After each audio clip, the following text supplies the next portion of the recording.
prière. Que chacun élève sa voix pour demander à Dieu ce dont il a besoin aujourd'hui. Si tu as besoin d'entendre une parole, au fond de toi, peut-être tu as besoin d'être rassuré. Dis simplement, Seigneur, parle-moi. Dis-moi un mot, Seigneur Jésus-Christ. Les cieux proclament la gloire du ressuscité. Les cieux proclament la gloire du ressuscité.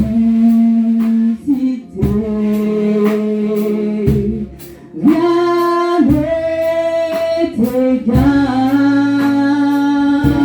n'est égal à la bonté du Seigneur.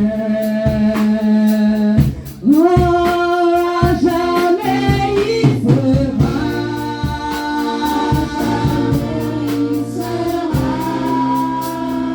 Règne sur le trône.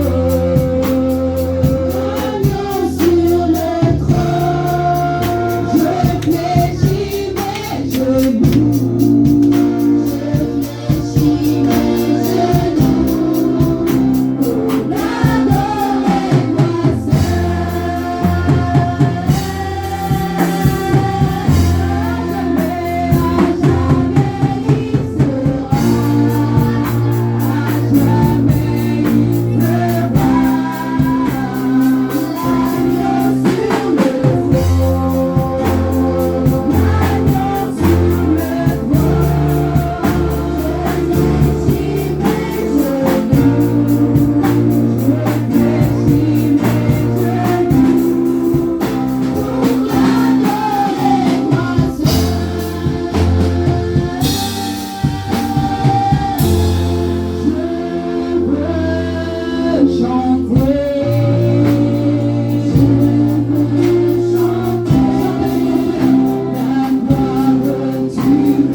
Pour l'adorer moi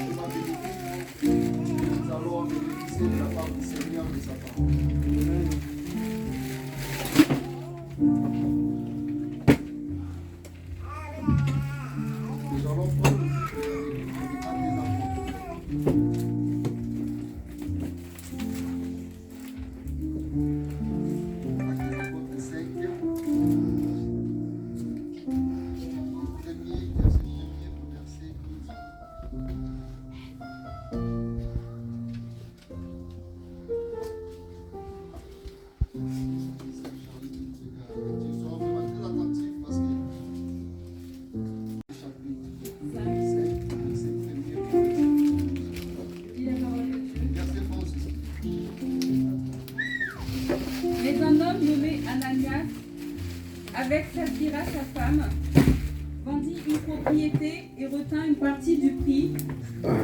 Sa femme le sachant. Puis il apporta le reste et le déposa aux pieds des apôtres. Pierre lui dit, Ananias, pourquoi Satan a-t-il rempli ton cœur au point que tu mentes au Saint-Esprit et que tu aies retenu une partie du prix du champ? S'il n'eût pas été vendu, ne te restait-il pas? Et après qu'il a été vendu, le prix n'était-il pas à ta disposition? Comment as-tu pu mettre en ton cœur un pareil dessein? Ce n'est pas à des hommes que tu as menti, mais à Dieu. Ananias, entendant ces paroles, tomba et expira. Une grande crainte saisit tous les éditeurs. Les jeunes gens s'étant levés, l'enveloppèrent, l'emportèrent et l'ensevelirent. Environ 3 heures plus tard, sa femme entra sans savoir ce qui était arrivé. Pierre lui adressa la parole. « Dis-moi, est-ce à un tel prix que vous avez vendu le champ ?» « Oui, répondit-elle, c'est à ce prix-là. » Alors Pierre lui dit, « Comment vous êtes-vous accordé pour tenter l'Esprit du Seigneur? Voici, ceux qui ont enseveli ton mari sont à la porte, et ils t'emporteront. » Au même instant, elle tomba aux pieds de l'apôtre et expira. Les jeunes gens étant entrés, la trouvèrent morte, ils l'emportèrent et l'ensevelirent auprès de son mari. Verset 11. Je dirais, frère JP et papa Gogo, frère papa Aimé, Bakero Kundaï, sont allés l'ensevelir. Après, maman Douce, il vient en premier. Moi, j'étais là devant, je pose encore la question. Maman Douce, dis-moi, est-ce que vous avez vendu vraiment votre appartement à ce prix-là? Maman Douce encore répète oui. Et l'apôtre, je dis, mais pourquoi vous mentez au Saint-Esprit? Regarde les gens qui viennent d'ensevelir ton mari, ils sont là à la porte pour t'ensevelir. Maman Douce aussi, elle tombe pour, elle est morte. Et papa Bourreau et papa JP, ils prennent Maman Douce au cimetière pour l'ensevelir. C'est ça cette histoire. Est-ce que quelque chose de pareil, si ça se passe ici, est-ce que vous pouvez? Les gens viennent, enterrer les gens, ils ont des familles. Et voilà quoi. Est-ce qu'en noir et blanc, vraiment, est-ce que c'est normal vraiment cette histoire? Est-ce que c'est réel vraiment cette histoire en noir et blanc si les gens bien dire? Un couple, le mari et la femme, meurent à l'église devant tout le monde, et 2 personnes les prennent pour aller l'enterrer. Et c'est bien, c'est passé. Bonsoir, parce que le Saint-Esprit les a portés. Est-ce que littéralement, vraiment, cette histoire a des sens? Et littéralement, comme ça. Regardez un peu la mort de Tchèque. Tchèque est mort. Regardez un peu la mort de Christ dans la Bible. Ce n'est pas qu'une personne meurt directement comme ça, mais il y a eu quand même une démarche. Mais comme par hasard ici, il n'y avait pas de démarche. Comme ça, les Saint-Esprit sortent les gens, et les gens meurent comme ça, et leurs enfants ne revendiquent rien. Voilà, pourquoi? Parce que les Saint-Esprit les apportent. Franchement, si le Saint-Esprit fait comme ça, mon papa, on ira loin avec le pasteur. Là, je vous assure. Même s'il est fait à ton père ou ton oncle, je pense que l'église sera fermée. Parce que si quelqu'un est ici, la première personne va interpeller le responsable de l'église. Et l'église peut même le faire prison. Si vous Si jamais la police vient après et ils font des enquêtes et ils ne trouvent pas les portes, croyez-moi que les prédicateurs peuvent finir la prison. C'est ça. Et ce que nous vivons aujourd'hui, cela n'est pas commencé aujourd'hui. Parce que même à l'époque de Jésus, les gens donnaient les impôts. Hein. Les impôts n'ont pas commencé aujourd'hui. Hein. Il y avait la loi, il y avait la constitution, tout était organisé, l'Empire romain, si nous lisons dans l'histoire. C'est vraiment un empire vraiment très bien organisé. Vraiment très bien organisé.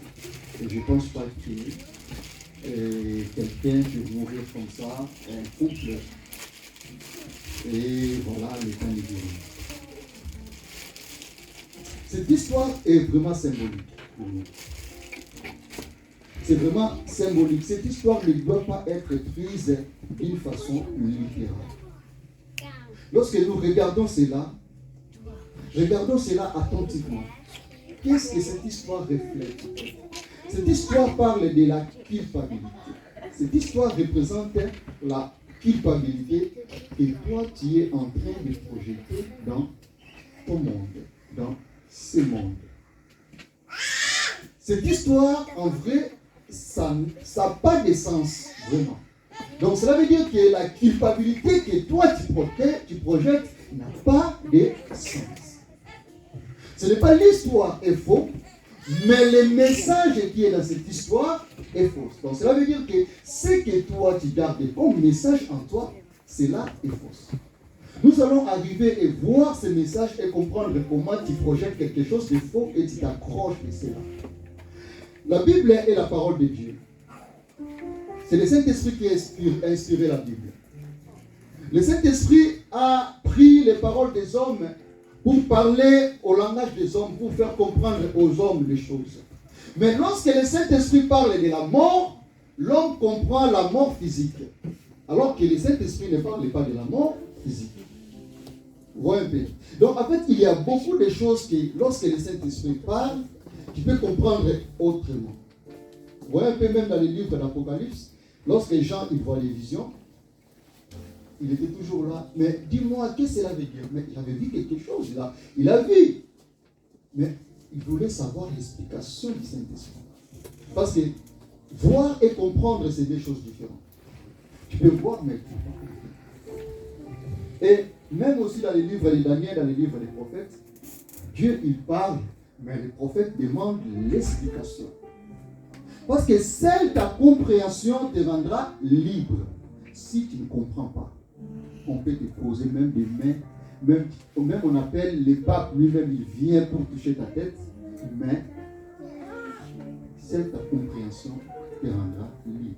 Quand tu comprends quelque chose, c'est bon, c'est compris.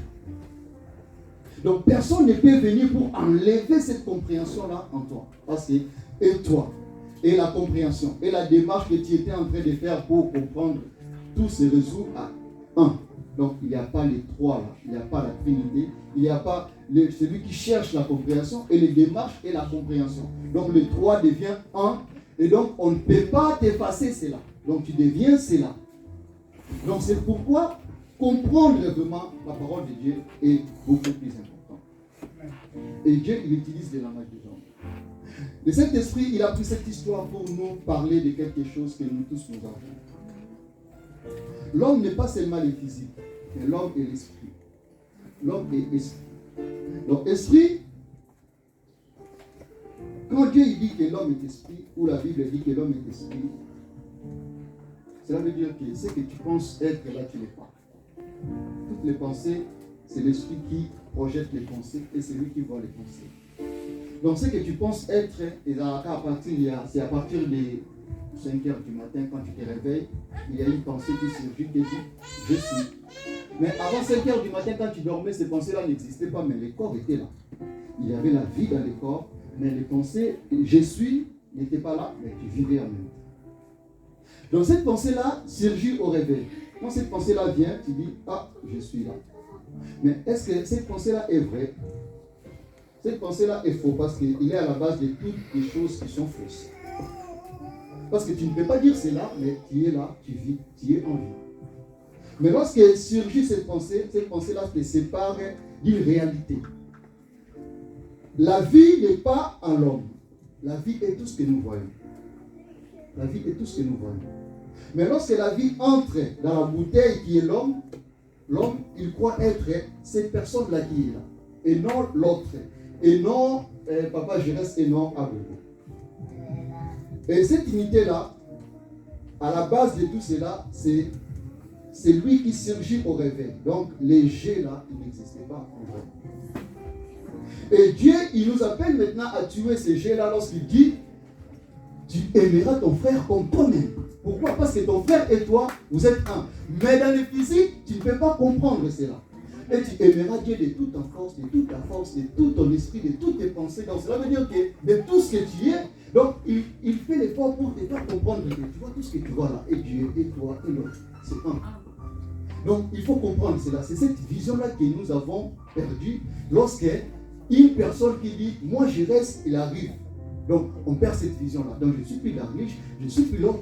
Mais Dieu, par son amour, il prend maintenant les paroles de cette personne-là, imaginaire-là, il utilise ces paroles pour nous faire retourner maintenant dans la réalité.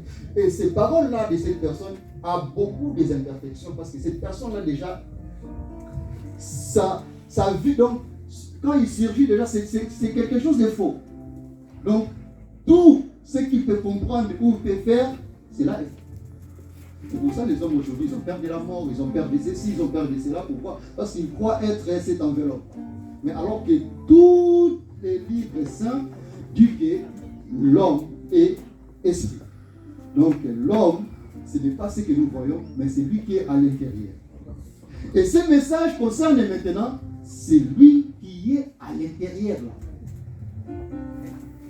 C'est lui qui est à l'intérieur, il doit comprendre vraiment son identité et tu dois comprendre vraiment qu'est-ce que tu reflètes dans le monde pour mettre fin à cela et pour retourner maintenant à l'état origine que Dieu t'a créé parce que Dieu ne connaît pas que toi tu es séparé de lui. La séparation là, c'est toi qui le vois, Dieu ne le voit pas. C'est comme si tu es sur le lit avec ta femme est en train de faire un rêve. Il fait son rêve, il est allé dans son rêve, mais moi ce que je sais, ta femme est là avec moi. Je ne suis pas concerné de ses rêves. Il peut rêver même, il est en train de faire, je ne sais pas quoi, monter sur les Himalayas, mais moi ce que je sais, je suis là avec elle. Mais elle-même, elle ne sait plus qu'elle est avec moi. Mais c'est simplement au réveil qu'elle va prendre conscience, mais je n'ai même pas bougé. Et au réveil, lorsque nous allons bien comprendre les paroles de Dieu, nous allons comprendre que mais j'étais là présent à la présence de Dieu, mais pourquoi je n'ai pas compris depuis tout à l'heure, depuis toute ma vie, que j'étais à la présence de Dieu. Donc notre esprit est toujours présent avec Dieu. Mais il y a quelque chose qui nous enlève cette croyance-là, qui nous dit que non, tu n'es pas dans la présence de Dieu. C'est une pensée qu'on n'est pas dans la présence de Dieu.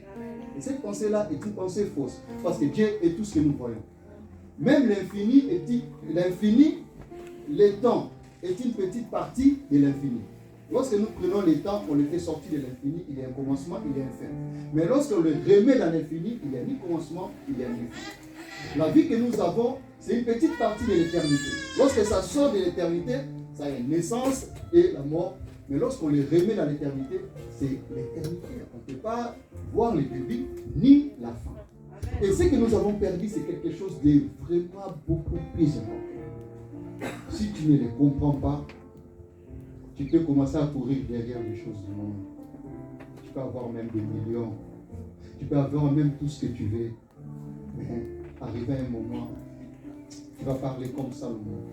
Tout ça est vanité. Pourquoi? Parce que tu cherches quelque chose de permanent. Quelque chose que tu ne vas pas perdre. Ce que tu ne vas pas perdre, c'est ce que tu es réellement. Ce que tu es là, c'est la présence de Dieu en toi. Dieu, il est en toi et il ne peut jamais se séparer de toi. Mais regardons maintenant d'où vient cette pensée, d'où vient cette séparation. C'est la culpabilité. Cette histoire nous parle de la culpabilité. Cette culpabilité-là est un obstacle pour écouter le Saint-Esprit. La culpabilité que tu as, c'est un obstacle pour écouter la voix du Saint-Esprit. Tu ne peux pas écouter la voix du Saint-Esprit aussi longtemps que tu te crois coupable. Parce que le Saint-Esprit, déjà, il est coupable, il est témoin de rien en fait. Il sait que tu n'as rien fait. Mais toi-même, dans ta pensée, tu sais que je suis coupable, mais je ne mérite pas ça. Le Saint-Esprit ne connaît pas. Donc, tu es en train de rêver, ok, il a délire, tu es allé loin. Le Saint-Esprit, il est là, mais toi, tu te crois coupable. Le Saint-Esprit, tu ne peux pas l'écouter aussi longtemps tu affirmes toi-même que je suis coupable. Il ne peut rien faire. La Bible dit qu'il te soit fait selon ta foi. Lorsque tu veux quelque chose, Dieu te le donne directement. Tu veux la culpabilité, Dieu te le donne. Lorsque tu seras prêt à laisser ta culpabilité, Dieu il les reprend directement. Donc Dieu ne peut jamais refuser quelque chose que tu demandes dans ton cœur. Lorsque tu demandes vraiment dans ton cœur, Dieu il te le donne. Mais regardons maintenant cette culpabilité qui conduit à la mort. Donc à la séparation avec Dieu. Comment était grande cette culpabilité? C'est la culpabilité que tu as aujourd'hui. Aujourd'hui, nous tous, nous sommes là. Personne, vraiment personne, il pense que non, Dieu il est en moi et moi je suis en moi. Cette pensée-là nous échappe un jour. Premièrement, ça va être une pensée et après, la pensée va se réaliser normalement en toi. Parce que le penseur a toujours été vrai. Le penseur est vrai. La pensée, c'est toi qui le vois. Donc la pensée n'est pas vraie, c'est toi qui es vrai. Dieu, il ne vient pas pour nous dire que Dieu existe. C'est toi qui dis que Dieu existe. Même le monde ne dit pas que j'existe. C'est toi qui dis que le monde existe. Est-ce que le monde nous a dit qu'il existe? Non. Est-ce que Dieu nous a dit que j'existe? Non. Donc, tu es la bouche de Dieu, tu es la bouche du monde. Dieu, il t'a mis là pour parler que de lui. Mais, tu crois vraiment être séparé de Dieu. C'est tellement plus proche de nous que il faut que tu te révoltes toi-même. Tu peux dire que non, mais papa, je reste, Dieu il existe. Je n'ai pas l'existence de Dieu. Je dis que Dieu, de lui-même, il ne te dira pas que j'existe. C'est toi qui dis, toute affirmation, c'est toi qui le dis. C'est toi qui dis, Dieu existe. Le monde existe, oui. Donc le monde a besoin de ta bouche pour que quelqu'un rende témoignage que j'existe. Donc ta bouche, comme notre bouche est une partie de notre corps, donc ta bouche est une partie du corps de toute existence. De Dieu et du monde entier aussi. Donc, regardons maintenant d'où vient cette culpabilité, cette séparation, comment nous sommes séparés de cet être-là qui est le tout. Parce que dire que je suis séparé de Dieu, cela veut dire que Dieu est en train de rêver, parce que Dieu il est tout. Au moins tu peux être séparé de tout ce qui existe. Donc cela veut dire que tu es entré dans ton rêve. Mais même dans les rêves là, il y a le Saint-Esprit qui est là pour te faire sortir de ces rêves. Gloire à Dieu parce qu'il ne nous a pas laissé de dormir éternellement. La Bible dit, comme je viens de dire là, la culpabilité est un obstacle pour écouter la voix du Saint-Esprit. Aussi longtemps tu te crois être coupable de quelque chose, tu n'écouteras pas la voix du Saint-Esprit. La culpabilité de ces couples leur avait conduit à la mort. Vois maintenant, d'où vient la mort? D'où vient ta séparation avec le Seigneur? C'est parce que tu te crois jusqu'aujourd'hui, tu es coupable. Ces couples, dans cette histoire, il nous dit qu'ils avaient commis un crime. C'est quoi leur crime? Ils avaient vendu leurs biens, ils ont donné l'argent à l'église. Est-ce que l'église déjà a déterminé un montant? Non, papa Gogo, comme vous avez vendu votre maison, il faut que vous donnez à l'église 50 000 euros. Ça, c'est de l'escroquerie, ça. Ça, c'est de l'escroquerie. Donc, si papa Gogo, il vend sa maison, il vient même avec 5 000 euros à l'église, franchement, ces gestes-là, tout le monde va acclamer pour ces gestes. Il n'y a pas de montant précis pour dire que non, j'ai vendu ma maison. Quand tu as vendu la maison, il faut venir avec combien? 100 000, 20 000 ici. Non. Si quelqu'un fait ça, franchement, c'est de l'escroquerie. Dieu n'a pas besoin de prendre ton argent. Dieu, il a beaucoup de moyens pour donner son argent. Mais ces couples, ils avaient commis un crime. On dit qu'ils avaient gardé quelque chose. S'ils avaient gardé une partie d'argent, ils avaient donné une partie, donc cela veut dire que ce qu'ils avaient fait, c'était bien. Donc ce qu'ils avaient fait, c'était bien. Mais où est le mal vraiment dans cette histoire? Dans cette histoire, ils nous disent un peu plus loin que ce couple n'était pas honnête avec Dieu. Donc avec le Saint-Esprit, ils n'étaient pas honnêtes avec le Saint-Esprit. Donc ne pas être honnête avec Dieu, cela veut dire que tu n'es pas honnête avec soi-même. Donc tu te crois comme si tu as gardé quelque chose, non pas pour soi-même en fait. Quand je dis le soi, c'est vraiment l'être pur à l'intérieur de nous, qui est comme le guide en nous. Lorsque tu veux faire quelque chose, il y a toujours une pensée juste qui s'élève, qui est contre ce que tu fais. Donc cela veut dire qu'il y a un pouvoir supérieur à tous les hommes. qui te dit non, ne fais pas ça. Mais c'est une voix d'amour. Il ne t'impose pas. Il te laisse, mais il te conseille. C'est pour ça que la Bible t'appelle un conseiller, le Saint-Esprit. Il est là et te dit, mais pourquoi tu ne fais pas ça? Pourquoi tu ne fais pas ça? Cette voix-là, si tu ne le connais pas, tu vas croire qu'il est séparé de toi. Non, elle n'est pas séparée de toi. C'est vraiment toi, mais naturel. Vrai toi. Donc le véritable toi. Mais ce n'est pas la pensée moi qui surgit là qui est naïve. Non. Moi, non. Mais c'est le toi naturel, vraiment naturel à l'état pur. Et c'est Dieu lui-même. Et cette chose-là, tout le monde l'a. Il n'y a pas un groupe de personnes qui n'a pas ces sentiments-là, juste et pire. Non. Mais Dieu l'a mis à tout le monde. Parce que Dieu, il est dans tout le monde. Nous allons maintenant regarder par là que ce couple n'était pas honnête avec Dieu. Donc, ils avaient gardé quelque chose à Dieu, donc quelque chose en eux-mêmes. Qu'est-ce que tu as gardé? C'est la question que tu vas te poser maintenant. Est-ce qu'il y a quelque chose que j'ai mis de côté, je mentis à Dieu? Je mentis à cette voix juste intérieure là. Est-ce qu'il y a quelque chose que je mentis? Parce que s'il y a quelque chose, donc cela veut dire que je suis séparé de lui. Est-ce que tu es conscient en toi-même que tu as gardé quelque chose pour lui? Essaye un peu de regarder dans ton esprit, dans tes pensées. Est-ce que, fais un peu marche en arrière. Est-ce qu'il y a quelque chose que tu as gardé pour lui? Ou tu n'as pas été honnête avec Dieu? C'est ce que nous allons regarder.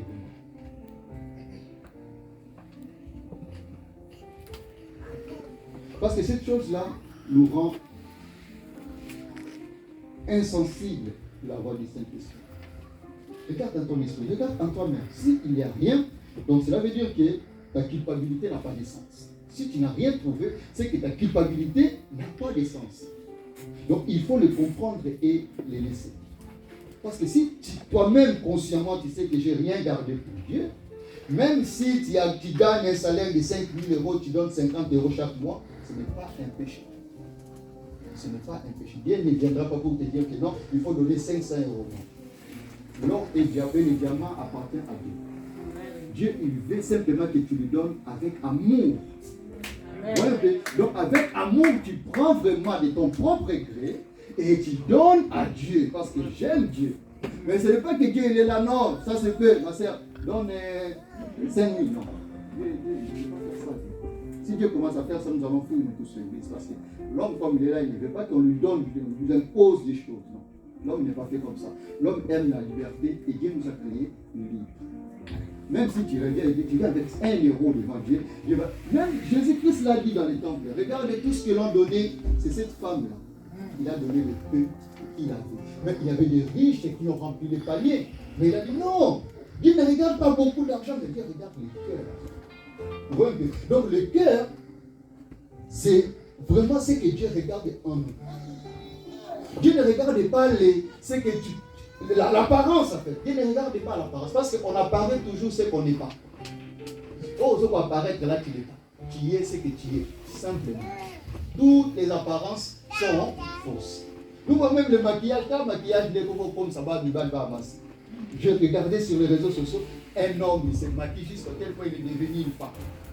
C'est ça les apparences. On n'est pas ça. On reste ce qu'on est. Ouais, maintenant, regardons un peu la mort. Donc cela veut dire que cette pensée-là que tu gardes jusqu'à aujourd'hui, pourquoi? Parce que tu n'as pas été honnête avec Dieu. Il fallait donner peut-être 100 000 euros, tu as donné 10 euros. C'est cette pensée-là qui te dit que voilà, maintenant tu es séparé de Dieu. Tu as donné la place à cette pensée-là. Cette pensée-là a poussé et ses racines sont allées plus loin. Et cette pensée-là occupe toute la place dans ton cœur. Et tu es insensible maintenant à la voix du Saint-Esprit. Et tu dis toi-même, non, je suis coupable. Dieu, je suis séparé de Dieu. Nous allons parler de cette culpabilité lentement pour le comprendre vraiment. C'est une croyance vraiment beaucoup plus profonde. Cette croyance-là a vraiment ses racines. Et comment tu donc tu n'arrives même pas à comprendre que cela est faux. Tout d'abord, comprenons un peu c'est quoi Dieu. La Bible dit Dieu est la vie. Et une vie éternelle. Donc aussi longtemps tu vis, que tu le parles ou pas, tu as accepté Dieu. Parce que Dieu est la vie. La vie de Dieu est éternelle. Mais cette vie que nous avons sur la terre, c'est une petite partie qui est sortie de l'éternité et qui se retrouve quelque part. Voilà. Donc ça sort de l'éternité et ça vient quelque part, et donc ça donne la naissance et la mort. Mais Dieu est la vie éternelle. En fait, cette partie-là est illusoire. Parce que Dieu est tout. Rien ne peut sortir de lui. Donc cela veut dire que cet esprit-là qui prétend être sorti de Dieu, c'est un esprit qui est en train de rêver. C'est un esprit qui est en train de rêver que je me suis retrouvé dans un monde, je suis né, j'ai fait ceci, j'ai fait cela, je vais mourir, après. Donc, même si la vie dure longtemps, mais les jours de la mort, nous avons toujours l'impression que la vie a duré un instant. La vie ne dure pas. Moi, un peu aujourd'hui, en grandissant, nous avons l'impression que comme si les années passent comme les mois, en fait. Et, on était aujourd'hui, mais nous sommes au mois de mai. Ouais. Donc, en fait, celui qui dit ça, il ne change pas. Donc, en fait, c'est l'esprit qui te fait toujours rappel. Moi, je ne change pas. C'est ton corps qui change. C'est ton corps qui dort et qui se réveille. Moi, je te fais rappel que, tu vois, celui qui était en janvier aujourd'hui, c'est la même. Mais ton corps vieillit. Mais il est toujours là, il est le même hier, aujourd'hui et éternellement. Mais ce mariage-là de l'esprit et le corps, c'est très fort. C'est très fort, bien sûr. Quand Dieu dit vous êtes les esprits, quand la Bible dit l'homme là, il était encore là, vous, la Bible ne ment pas. Ton corps est là, vous. Ton corps, ce n'est pas toi en fait. Parce que lorsque tu as des maux dedans, tu peux dire à tes dents, guéris. Il ne va pas guérir. Lorsque tu souffres de maux de tête, tu dis à ta tête, non mais arrête. Il ne va pas arrêter. Ton corps va suivre ses lois à lui-même. Il ne va pas te suivre. Si le corps a besoin de médicaments, toi tu dois lui donner les médicaments. Donc il vit dépendamment de toi. Il fait ce qu'il fait dans ta présence. C'est comme le soleil. Lorsque le soleil est là, il y a des évaporations, il y a la chaleur, il y a tout. Mais le soleil, il est tout simplement là. Tout ce qui se passe dans sa présence, il s'en fout de tout ça. Il n'est pas affecté, même il y a les volcans, même il y a les tsunamis, les inondations. Ça lui dit absolument. Lui, il est là, les choses se passent, et les choses passent, et lui est toujours là. C'est l'Esprit de Dieu qui est dans notre corps. L'Esprit de Dieu est toujours là. Dans sa présence, quand tu te réveilles, l'Esprit de Dieu est là, tu vas au travail, tu vas ceci, tu fais cela. Il est toujours présent avec toi. Dieu est toujours présent avec toi. Mais Dieu sait qu'il veut que tu changes maintenant. C'est cette pensée-là d'être séparé de lui. Parce que cette pensée-là te fait croire que quand tu fais le travail, c'est toi qui le fais. Ce n'est pas toi qui le fais, c'est Dieu qui le fait. Cette pensée-là te fait croire que quand tu donnes les offrandes, c'est toi qui les fais. Ce n'est pas toi qui les fais, c'est Dieu qui les fait. C'est pour ça que quand tu ne donnes pas, tu as la culpabilité. Et tu te crois être séparé de Dieu. C'est une pensée fausse. Est-ce qu'une personne peut être séparée de Dieu? Est-ce qu'une personne vraiment dans ce monde peut être séparée de Dieu? Même les occultistes qui vont dans des loges là, mais imagine un peu, est-ce que s'ils ne se réveillent pas, parce que le plus grand désir de l'homme c'est la vie. Amen. Le plus grand désir c'est la vie. Si tu ne vis pas, il n'y a rien. Donc tout coule de la vie. La vie est pure, mais dans sa présence, c'est lui qui bénéficie de la vie, il fait tout ce qu'il veut de la vie. Il peut aller voler, il peut venir à la prière, mais la vie reste la vie telle qu'il est. Même quand le corps meurt, la vie reste la vie. La vie, ce n'est pas simplement la respiration. Regardez un peu les grains de blé, on l'arrache, on fait le pari, on fait le pain. Tu peux avoir l'impression que ces grains de blé-là n'a plus la vie, parce qu'on l'a grillé. Mais regarde un peu les pains. Si nous regardons bien les pains, il y a des vitamines qui vivent là-bas. Et lorsque ces vitamines vont faire irruption dans le corps humain, va produire quelque chose de bon. Même les pains, quand on ne les mange pas, tu verras que ça va pourrir et ça va produire des choses, quoi. Des êtres qui vivent là. Donc la vie ne s'arrête jamais. La vie est à l'intérieur, il est aussi à l'extérieur. Donc nous sommes entourés de cette vie-là qui est Dieu lui-même. Donc tu ne peux jamais te séparer de Dieu. Il est constamment présent en toi. Mais il y a quelque chose, c'est comme une pensée qui nous dit que nous sommes séparés de lui. C'est pour ça, jusqu'aujourd'hui, regarde comment la mort est en train de détruire ton monde. Tu as l'impression que tout ce que tu fais ne marche pas. Tu as l'impression que je fais ceci, cela ne marche pas. C'est que Dieu ne me connaît pas. Je prie, mais tout ne va pas bien. Pourquoi? Parce que Dieu ne me connaît pas. Dieu est la vie et tu vis, Dieu il est en toi.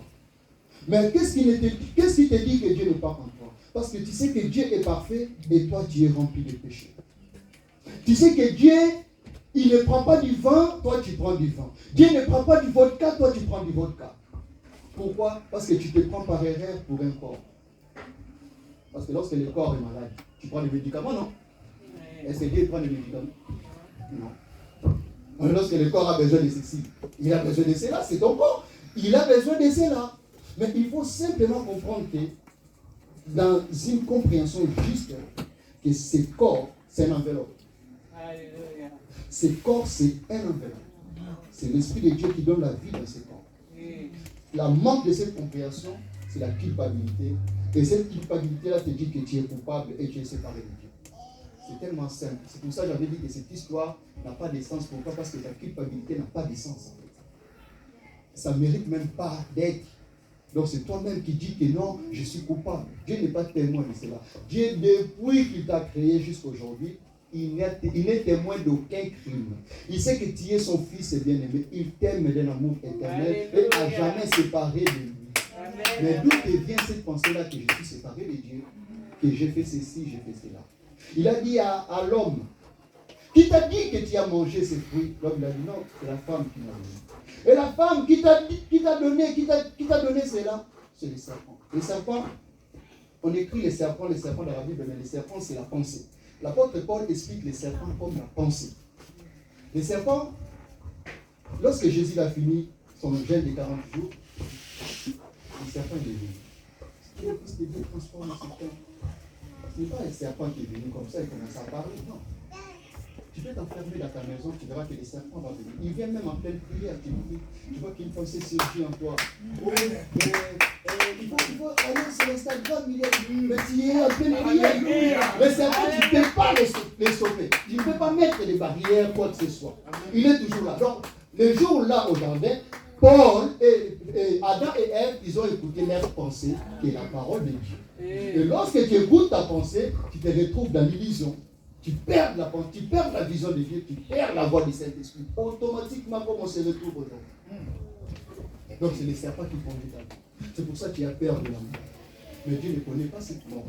La résurrection ou la vie que Dieu est venu te parler aujourd'hui, ce n'est pas la vie que Christ avait donnée à Lazare. Parce que Lazare aujourd'hui n'existe pas. C'est une vie éternelle. Alléluia. Christ, il est venu pour nous donner quelque chose de permanent.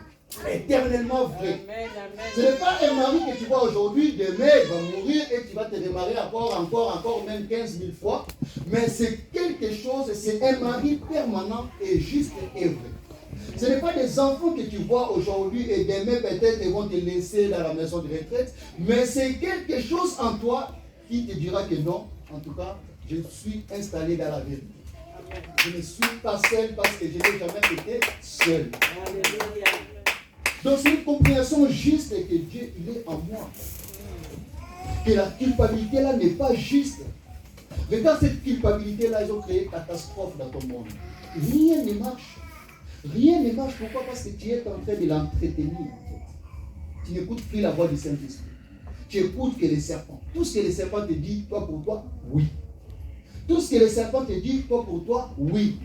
Mais le Saint-Esprit il est là, il te dit que non. Tu es libre. Tu es libre en fait. C'est une pensée seulement que non, je suis enfermé. Ça c'est une pensée. Mais la vérité est que tu es libre. Tu n'as pas besoin de chasser quoi que ce soit parce que tu es libre. Parce que quand déjà tu commences à chasser les démons, tu crois que je suis enfermé par les démons. Et imagine maintenant que cela est une illusion. Donc tu vas combattre dans les vides, tu vas passer toute ta vie dans les vides, combattre les démons, ils ne sont même pas là. Pourquoi? Parce que tu as accepté qu'ils sont là et tu commences à taper comme ça les gens qui ne sont même pas là. Mais Dieu te dit que non, regarde, tu es libre. Là où moi je suis, il ne peut pas avoir d'autres personnes que moi. Mais tu peux créer une pensée et entretenir cette pensée-là comme dans ton rêve. Mais laisse-moi te dire que Dieu est amour. L'amour de Dieu est juste. Quand on dit Dieu est amour, cela ne veut pas dire que Dieu après il va se transformer avec un Dieu plein de haine, avec des jugements. Non. Les jugements que parle la Bible, c'est les jugements de ton monde-là, de tes pensées-là qui te croient séparées de Dieu. Il faut que ces pensées-là soient jugées et jetées au feu. Et que tu retrouves ta lumière éternelle qui brille encore. Regarde un peu le soleil. Le soleil ne connaît pas la nuit. Le soleil ne connaît pas la nuit. La nuit, ça dépend maintenant de la position de la personne qui regarde le soleil. Lorsque la terre tourne comme ça, tu n'as pas une bonne vision au soleil et tu as l'impression qu'il y a la nuit. Donc Dieu ne connaît pas le mal. La présence de Dieu qui est la vie qui est en toi, il n'est conscient d'aucun mal. De rien, vraiment de rien. Cela dépend maintenant du point de vue que tu es en train de regarder Dieu. Quand tu regardes Dieu dans ton rêve maintenant, tu vois le mal, tu vois tout ceci. Mais Dieu, il est cette lumière-là qui brille éternellement en toi. Dieu, c'est cet amour-là qui brille éternellement en toi. Lorsque tu vas reconnaître, tu vas retrouver ta lumière, tu retrouveras aussi la lumière de ton frère. Lorsque tu vas retrouver la lumière de ton frère, tu retrouveras aussi la lumière de ta famille. Parce que dans tous les êtres humains, il y a cette graine-là de Dieu. Il y a cette puissance-là de Dieu. Mais regarde ces couples-là, comment ils étaient morts de leur culpabilité, de quelque chose qui était fausse. Tu es en train de mourir d'illusion, de quelque chose qui est fausse.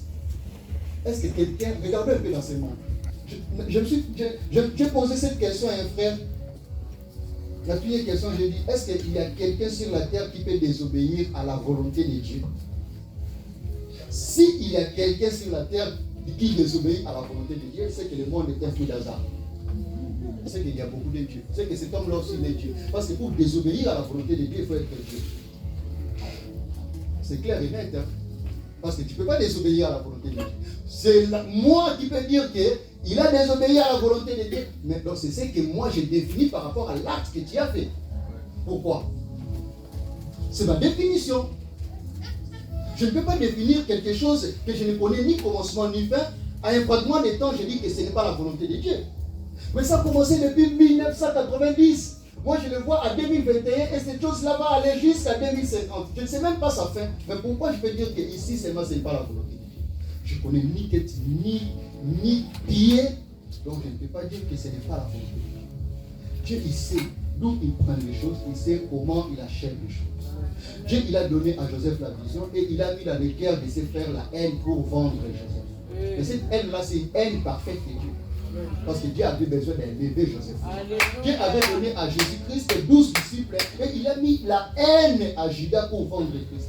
Cette haine que Dieu avait mis, c'était une haine juste. Mais Judas avait cultivé en lui la culpabilité maintenant. Si Judas était mort, c'était parce qu'il avait cru qu'il était coupable de cette affaire-là. Mais alors que les prophètes ont prophétisé qu'il sera vendu à 30 pièces. C'est que la parole de Dieu elle a été vraie. Mais Judas, coupable de Dieu, on dit ceci. En fait, c'est ça. Je fais du mal à Dieu, je fais du mal à Dieu. Ah, il faut que je meure. Et la mort commence à porter comme moi. Dieu est témoin de quel mal. Dieu te dit que tu es libre. Il t'aime d'un amour éternel. Il ne veut pas que tu finisses comme Ananias et Saphira. Il ne veut pas que tu finisses comme ces couples. Il veut que tu puisses comprendre à partir de maintenant que tu es vraiment juste devant lui. Tu es parfait. Et ta perfection, c'est un cadeau de Dieu. Ce que tu es, c'est ce que Dieu t'a donné. C'est Dieu lui-même ce que tu es. Regardez un peu comme je suis là. Avant que j'aie mes enfants, tous mes enfants étaient moi-même. C'est moi-même. J'ai donné tout ce que je suis en restant aussi moi-même et cela a donné des enfants séparés de moi. Mais si tu regardes, même biologiquement parlant, tu verras que c'est les mêmes germes. C'est la même personne, c'est la continuité de la même personne. Parce qu'une personne ne peut pas vivre 100 000 ans. Pour vivre 100 000 ans, il faut qu'il se sépare de lui. C'est comme dans l'eau, il y a des trucs comme ça, comme des poissons, je ne sais pas si tu as l'image, j'ai regardé une fois à la télé. En fait, c'est les œufs qui se séparent. En fait, se séparent, ils donnent la vie. Et la vie là pour mourir, ils se séparent encore, ils donnent une autre vie. En fait, Dieu ne peut pas être Dieu spirituellement et physiquement en même temps. Et quand il vient dans le physique, il donne le corps. C'est le corps maintenant qui bénéficie de cela. Et quand il va dans les rêves, il donne encore un autre. Mais c'est lui-même. En fait, c'est comme le soleil. Il est là, mais il donne sa chaleur, son ardente, il donne sa vie, il donne tout, mais tout en restant lui-même. Et tout ce qu'il donne, c'est lui-même. Et maintenant, la chaleur, quand il tombe sur la terre, il croit que c'est lui qui est en train de chauffer les eaux. Mais quand il commence à voir un lui qui est séparé de la chaleur, alors que c'est le soleil, en fait. Donc c'est cette idée-là. C'est Dieu en fait. Où est venue cette idée-là de toi? Reste calme. Restons un peu calme. J'avais médité ce matin dans le miracle d'Élie. Élie, il est allé à la montagne comme Dieu lui avait dit. Dieu lui a dit, entre dans ce creux, je passerai. La Bible dit qu'il y avait eu un tremblement de terre, mais Dieu n'était pas dans le tremblement de terre. Il y a eu le feu, Dieu n'était pas dans le feu. Il y a eu encore une autre chose comme ça, Dieu n'était pas là. Mais après, silence. La douceur. Alléluia. Regardez un peu. Est-ce que cette douceur-là n'était pas là avant? Cette douceur-là était là. Nous cherchons Dieu dans des manifestations. Avant que le rrrra arrive, il y avait le silence là. Dieu, il ne peut pas venir en fait. C'est un message qui veut dire que Dieu ne vient pas. Ce qui vient, passe. Le tremblement de terre vient, passe. Le feu vient et passe. Le bruit vient et passe. Mais qui attend le bruit? Celui qui attend le bruit est dans le silence. Le silence est déjà là, permanent. Donc en fait, si tu regardes seulement en toi, tu verras qu'il Il est permanent, alléluia. même quand je courais derrière les filles et derrière les garçons, donc après c'était pour moi un enseignement. Maintenant j'ai compris, je ne peux plus le faire parce que je suis grandi maintenant. J'ai compris que mon corps est le temple du Seigneur. Et Dieu il veut que tu sois libre à partir de maintenant. Réjouis-toi de ta liberté au nom du Seigneur Jésus-Christ.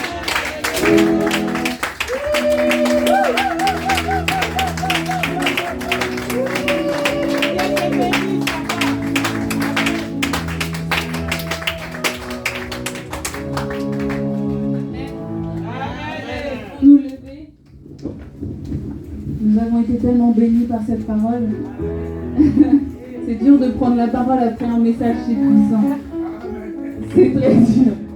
Que Dieu te bénisse, papa Jérès. Ne nous culpabilisons pas. Croyons que Dieu est en nous-mêmes.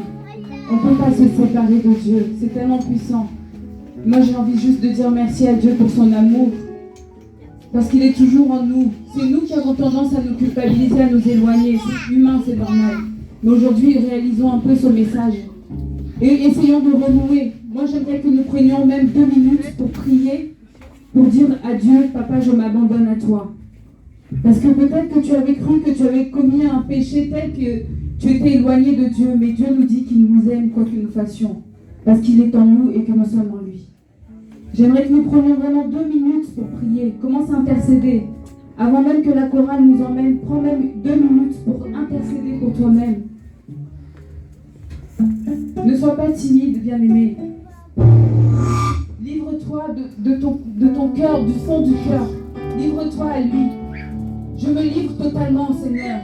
Il peut nous utiliser. Dis-lui, je me livre totalement, papa. Je me donne à toi, je m'abandonne à toi. Seigneur, merci pour ton message aujourd'hui qui nous a touchés. Seigneur, je reconnais ta grandeur encore. Je reconnais, Seigneur, que tu es toujours en moi, peu importe, Seigneur, ce que je fais. Peu importe nos agissements, peu importe nos pensées, papa, tu résides en nous, éternel. Fais en moi, Seigneur, ton temple, papa. Fais en moi ta demeure, éternelle. Fais en nous ta demeure, papa. Merci, Seigneur. Me livre totalement.